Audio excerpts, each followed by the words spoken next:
वंदन। 1 मिनट बेटा, 2 मिनट सिर्फ अपन बात करेंगे।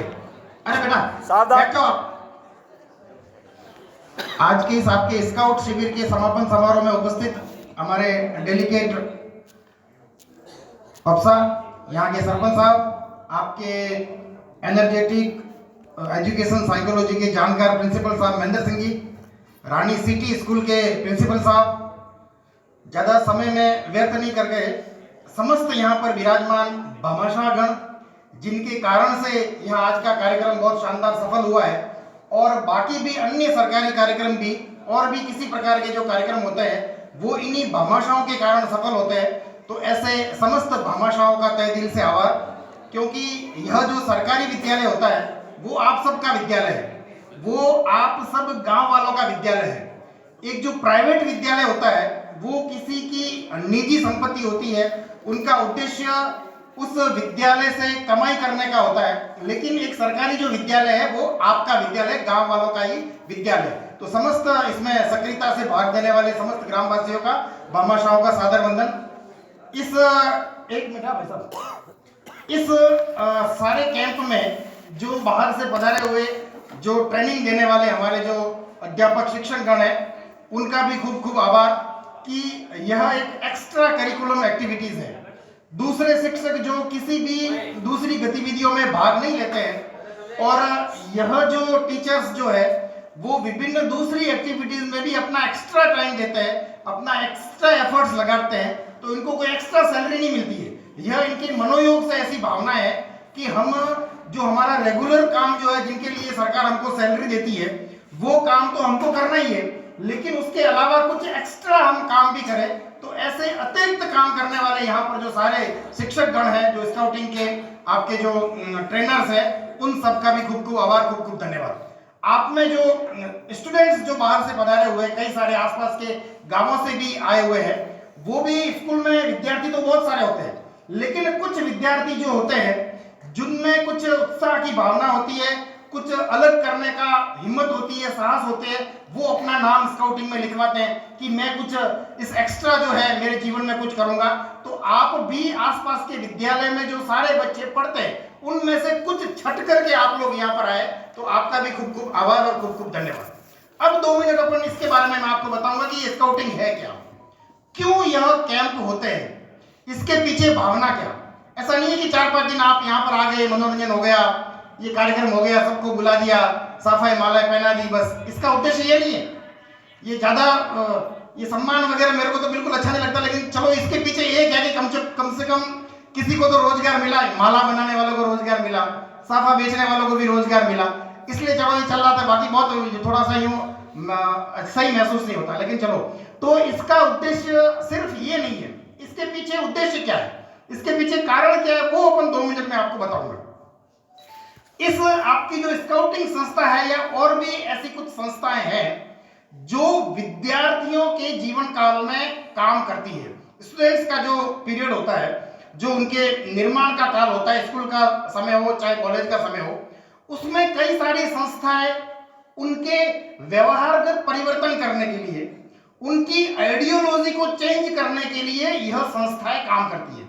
इनको जो स्थापित करने वाले हैं, उनके मन में भी धारणा यह थी कि स्टूडेंट्स जो होता है, एक बालक जो होता है, वो उसका दिमाग एक कोरी स्लेट के समान होता है, उसमें हम जैसा चाहे वैसी फीडिंग हम कर सकते हैं।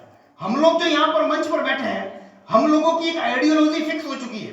हमारे माइंड को चेंज करना इतना आसान नहीं है जितना हम आपके माइंड को हम चाहे वैसा बना सकते हैं कि आप आगे जाकर के कैसे नागरिक बनेंगे। क्या आप इतने आगे जाकर के इतने स्वार्थी बनेंगे कि खुद के फायदे के लिए अपने पड़ोसी का, अपने मित्र का, अपने किसी और का नुकसान करके भी खुद का फायदा सोचेंगे?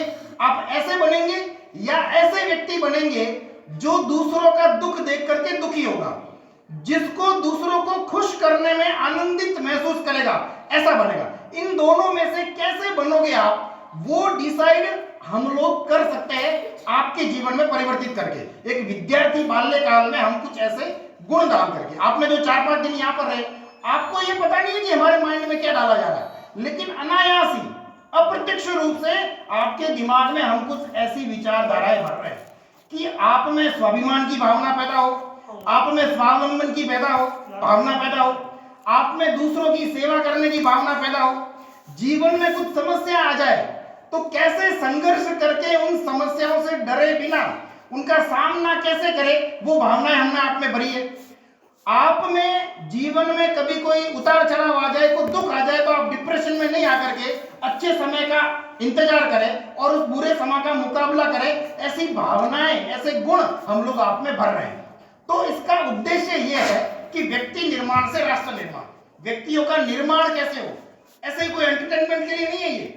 आप में कई सारे जो इस कैंप में नहीं आए और जो इन 4-5 दिन इस कैंप में रहे, उन जो इसके वंचित रहे, उसमें कुछ न कुछ फर्क है। आप में कुछ न कुछ क्वालिटी इन 4-5 दिन में कुछ न कुछ आपने सीखा है, भले आपको पता ही नहीं है, लेकिन कुछ न कुछ बातें आप जो कैंप नहीं किया उनसे कुछ न कुछ आपको एक्स्ट्रा मिला है और उसका फायदा अभी नहीं, हो सकता है उसका फायदा आपको 40 साल बाद मिले, जब आपके जीवन में कोई ऐसे मेरिट्स, ऐसी कोई क्वालिटीज आप में इनके कारण जो आपके बचपन में हम लोगों ने डाली है वो आपको मिले। तो विचारधारा कैसे हो, चेंज हो, सोचने का दायरा कैसे चेंज हो, एक छोटी सी 2 बातों से आपको बताना चाहूंगा कि एक दृष्टांत है अपने पंडित, अपने जो जनसंघ के संस्थापक थे, उनका एक श्यामा प्रसाद नहीं, दीनदयाल जी, क्या नाम था, दीनदयाल जी उपाध्याय, उनकी बायोग्राफी मैंने पढ़ी थी। तो दीनदयाल जी उपाध्याय ने एक घटना लिखी कि वो पहले वो प्रचारक थे तो गांवों में ऐसे घूमते थे, आज की जैसी कोई सुविधाएं होती नहीं थी, आने जाने की, भोजन की ऐसी कोई सुविधाएं इतनी ज्यादा होती नहीं थी कि पैदल भी जाना पड़ता था। अब कैनपुरा उतर के रानी आता है तो पैदल भी आते थे लोग, ऐसा था। तो वो कहीं एक रोड से उतर के कहीं गांव में कहीं पैदल जा रहे होंगे, जहाँ जिस गांव में उनको जाना होगा वो 6-7 किलोमीटर दूर गांव होगा। तो वो रास्ते में बीच में जा रहे थे, उनको प्यास लगी, तो एक कोई झोपड़ी थी, बहुत ही गरीब परिवार की कोई झोपड़ी होगी, वहां एक महिला एक सो रही थी, एक पुरुष पास में बैठा हुआ था। तो उन्होंने उनको कहा कि माता जी थोड़ा मेरे को प्यास लगी है, पानी पिलाओ। तो वो पुरुष था, वो घर के अंदर से लोटा भर के लाया पानी। तो वो जो महिला थी वो खड़ी हुई, उस महिला ने वो घर में गई, एक कटोरी में थोड़ा सा गुड़ लेकर के आई और उसको पंडित जी को, क्योंकि आप काफी समय से काफी चल करके आ रहे हैं, पसीना भी आ रहा है आपको, तो एकदम से ये ठंडा पानी पीना थोड़ा हो सकता है आपका स्वास्थ्य ठीक नहीं रहे, इसलिए ये गुड़ थोड़ा सा खा लीजिए आप। और उस महिला ने उनको गुड़ दिया। गुड़ खाने के बाद में अगर थोड़ा ठंडा पानी भी पी जाता है तो नुकसान नहीं होता होगा, ऐसा जो भी है। तो इतना आत्मीयता की भाव। तो फिर दीनदयाल जी ने, चलो कि भाई ऐसी हमारे यहाँ परंपरा भी है, कहीं जाते तो अपन कहीं कोई उपहार के रूप में कुछ देके जाते हैं। तो उन्होंने जाते समय उनकी जेब में 5 रुपए होंगे, तो 5 रुपए उस गरीब महिला को देने चाहे कि आपने चलो मेरे को पानी पिलाया इतना मेरे को, और उनको कोई नाश्ता भी कराया होगा, तो उन्होंने उनको दिया। तो उस महिला ने बिल्कुल ये देते हुए मना कर दिया कि हमने आपकी जो आवाभगत की है, आप मेहमान है, अतिथि हमारे, वो इसके लिए नहीं की कि पैसों के लिए की है। कल को कोई ऊपर वाला देख रहा होगा तो इस जो चाय नाश्ता करवाया उसके बदले कोई पैसे लूंगी क्या मैं, तो यह बिल्कुल उचित नहीं है। उन्होंने बिल्कुल आग्रह करके वो पैसे नहीं लिए। तो एक तो व्यक्ति की सोच ये कि मैं निस्वार्थ भाव से दूसरे व्यक्ति को खुश कैसे करूं, दूसरा व्यक्ति मेरे कारण से सुखी कैसे हो। एक तो उस ग्रामीण एक अनपढ़ महिला की ये भावना थी। एक छोटी सी कहानी एक दूसरी और बताऊंगा कि आज के समय में एक कोई गांव में एक व्यक्ति होगा, उसके एक घोड़ा था बढ़िया। तो उसकी ये इच्छा हुई कि घोड़ा उसने लाया, अब उसने 2-3 साल उसकी सेवा की। उसका ये कि मैं इस घोड़े को बेच करके ज्यादा से ज्यादा पैसे कमाऊं, कोई न कोई ऐसा खरीदने वाला मिल जाए, उसको मूर्ख बना करके इसको ज्यादा भाव में बेच दूं। उसने 10,000 में वो घोड़ा खरीदा होगा और अब उसने सोचा कि ठीक है, साल भर मैंने इसको थोड़ा सा बड़ा कर दिया, अब मैं जो है इसको बेच करके किसी को बेवकूफ बना करके अच्छा खासा 3-4 लाख रुपए में इसको बेच देता हूँ। तो लोग धार्मिक भी होते हैं। उसने अपने शिव जी के मंदिर में जाकर के रोज वो उनसे प्रार्थना करने लगा कि महादेव जी मेरे जो है ये घोड़ा अच्छे भाव में आप बिकवा दो। तो वहाँ शिव जी के वहाँ एक साधु थे, बड़े अच्छे सरल स्वभाव के साधु थे। कोई उनसे किसी से पैसे लेना या अपने चरणों में पैसे रखवाना, ऐसा कुछ नहीं। वो अपनी भक्ति में मस्त रहते थे, साइकिल से चलते थे और ऐसा कहते थे कि वो साधु महात्मा किसी को आशीर्वाद देते तो उसका काम सफल होता था। तो वह व्यक्ति जो है साधु महात्मा जी के पास में गया और उनको कहा कि गुरुजी मेरा घोड़ा जो है वो मेरे बेचना है और मेरे घोड़ा सही रेट में बिक नहीं रहा है। तो साधु महात्मा ने कहा कि चलो यार आदमी इसका आशीर्वाद दे देते हैं इसको। तो उसको कहा चलो घोड़ा तो आपका बढ़िया रेट में बिक जाएगा, लेकिन जितनी कीमत उस घोड़े की आएगी उसकी आधी कीमत जो है आपको इस गांव में कोई स्कूल है वहां बच्चों के लिए कुछ खर्च करना पड़ेगा, वहां कुछ कमरे बनाओगे बच्चों के लिए और कोई विद्यालय में शिक्षा के लिए खर्च करना पड़ेगा। तो उसने कहा यस ठीक है। उस घोड़े वाले ने कहा कि कर देंगे गुरुजी, महात्मा जी आपने जैसा कहा वैसा कर देंगे, मेरा बढ़िया कीमत में मेरा घोड़ा बिकवा दो, तो जो आधी इसकी कीमत है 50% में आपके स्कूल में डोनेशन दे दूंगा, बच्चों की शिक्षा के लिए खर्च करूंगा। फिर वो गुरुजी का आशीर्वाद तो मिल गया। अब उसको पता चल गया कि गुरुजी ने आशीर्वाद दिया है तो मेरा घोड़ा तो मैं जितना सोचूंगा उतनी बढ़िया कीमत में बिक जाएगा।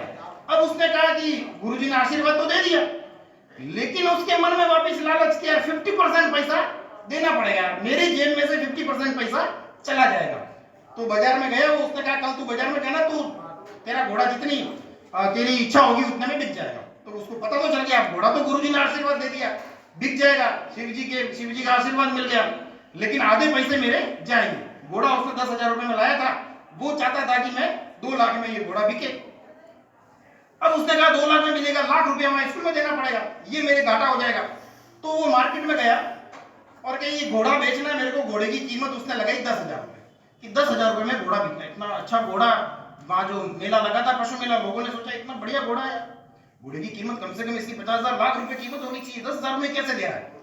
तो उसने कहा नहीं 10,000 मेरे को जरूरत है और मैं 10,000 में बेचना था। तो उसको खूब ग्राहक मिल गए 2-4 कि चलो, एक जने ने कहा कि चलो ठीक है ये तो बहुत सस्ते में मिल रहा है।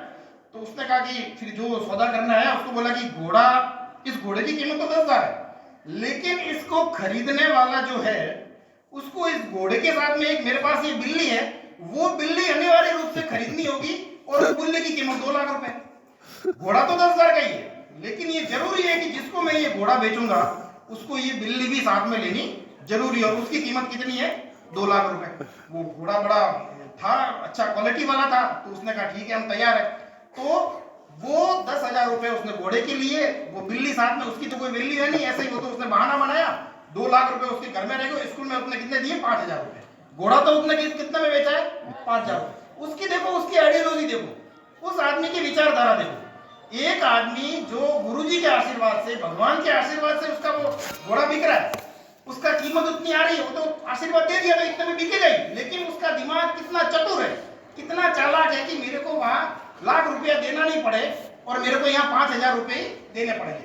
तो अपने किसी दूसरे का नुकसान करके और स्वयं का फायदा सोचना, ऐसी भी एक मेंटेलिटी होती है। और एक मेंटेलिटी ऐसी भी होती है लोगों की कि निस्वार्थ भाव से दूसरे लोगों का हित कैसे किया जाए। तो आपके दिमाग में, आपके मस्तिष्क में यह भावना भरने के लिए है, व्यक्तियों का ऐसा निर्माण करने के लिए है कि आप लोग, कभी कोई दौड़ लग रही है, मान लो जीवन में सफल जरूर होना है, लेकिन हम दौड़ रहे तो पास वाले के वो ऐसे अंगड़ी लगा करके, टंगड़ी लगा करके, लट्टी लगा करके पास वाले को गिरा करके, पास वाले का नुकसान करके सिर्फ मैं आगे बढ़ूं, ऐसी भावना आप लोगों में नहीं हो। आप लोगों में ऐसी भावना हो कि हम सब लोग आगे बढ़े, मेरे साथ में पढ़ने वाला जो है वो भी आगे बढ़े, मैं भी आगे बढ़ूं, सारा मेरा गांव आगे बढ़े, ऐसी भावना सब लोगों में पैदा होगी तो न गरीबी रहेगी, न दुख रहेगा, न समस्या रहेगी, न क्राइम रहेगा। ये सारे अपराध वगैरह आज है तो क्यों है? क्योंकि लोगों में ऐसी भावना है कि दूसरे को कष्ट दे करके, दूसरे का नुकसान दे करके भी मैं कैसे सुखी रहूं, यह भावना है लोगों में। इसलिए सारी ये व्यवस्था है।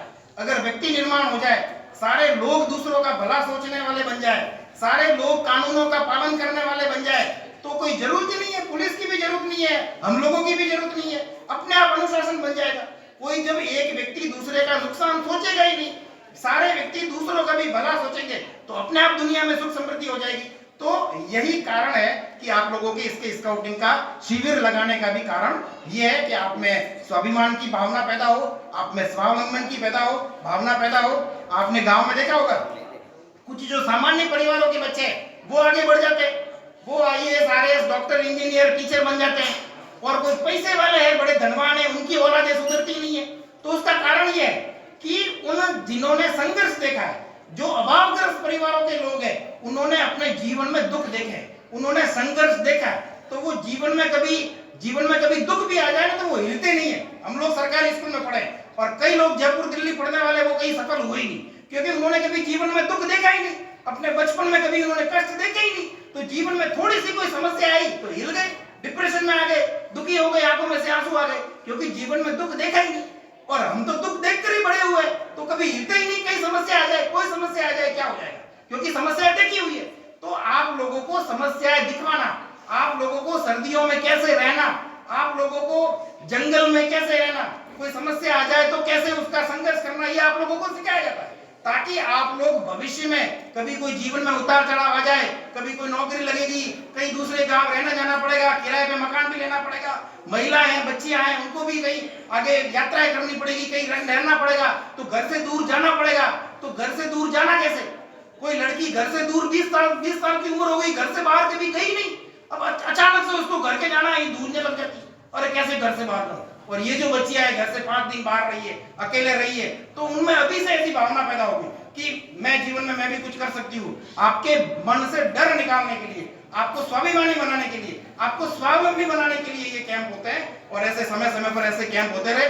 समस्त स्काउट परिवार को भी मैं पुनः एक बार ऐसा मैं निवेदन करूंगा कि वास्तविक अर्थों में ये कैंप आयोजित हो, वास्तव में जो स्काउटिंग की भावना है, आप लोग वैसे बहुत बढ़िया करते हैं, लेकिन और भी जो नेचुरलिटी, जो वास्तव में जो है एक बच्चा निकले, कुछ 5 दिन का कैंप होता है, तो उसमें कुछ न कुछ एक्स्ट्रा क्वालिटी पैदा हो कि जीवन में वो संघर्ष करने से घबराए नहीं, कभी कोई जीवन में अभाव आ जाए, उसको कभी जंगल में भी भेज दिया जाए, कभी सेना में भेज दिया जाए, पुलिस में भेज दिया जाए, तो स्काउटिंग में रहा हुआ है तो उसमें कुछ न कुछ एक्स्ट्रा क्वालिटीज होनी चाहिए, तब जाकर के हमारा ये कैंप, हमारा ये स्काउट, ये हमारा अभियान सफल होगा।